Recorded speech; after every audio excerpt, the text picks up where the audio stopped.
আসসালামু আলাইকুম রহমতুল্লাহ। আমি মূলত 2 জোড়া বাজিগার পাখি কিনে আনলাম বাজার থেকে। আনার পর আমি আজকে হঠাৎ আমার একটি পাখি চলে যায়। একটি পাখি চলে গেছে। এখন আমার খাঁচায় মূলত 3টা পাখি আছে।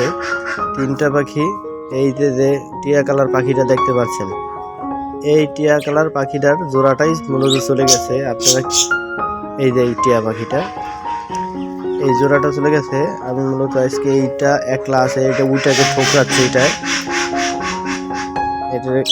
কে কে বাজিগার পাখি পালেন তা একটু কমেন্টে বলে দেবেন। এই বাজিগার পাখি দেখতে অনেক ভালোই লাগে। দেখেন তারা কিরকম খেলছে। আপনারা বাজিগার পাখিকে কি কি আদার খাওয়ান তা একটু কমেন্টে বলে যাবেন।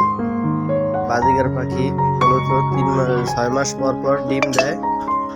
6 মাস পর পর ডিম দেয় এই পাখি। আমি ওইতে এই সাদা 2টা পাখি দেখতে পাচ্ছেন, ওই 2টা আবার আলাদা কিনে এনেছি। এইতে যে হলুদ পাখিটা যে এইটার জোড়াটা কালকে উড়ন দিয়ে চলে গেছে। এই পাখিটার আমি বিচাইলাম বহুত, পাইলাম না কোনো জায়গায়।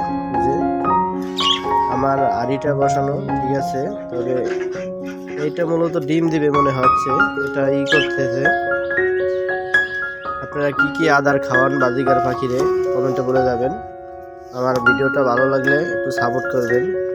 নতুন ইউটিউব চ্যানেল খুলেছি, আপনারা সবাই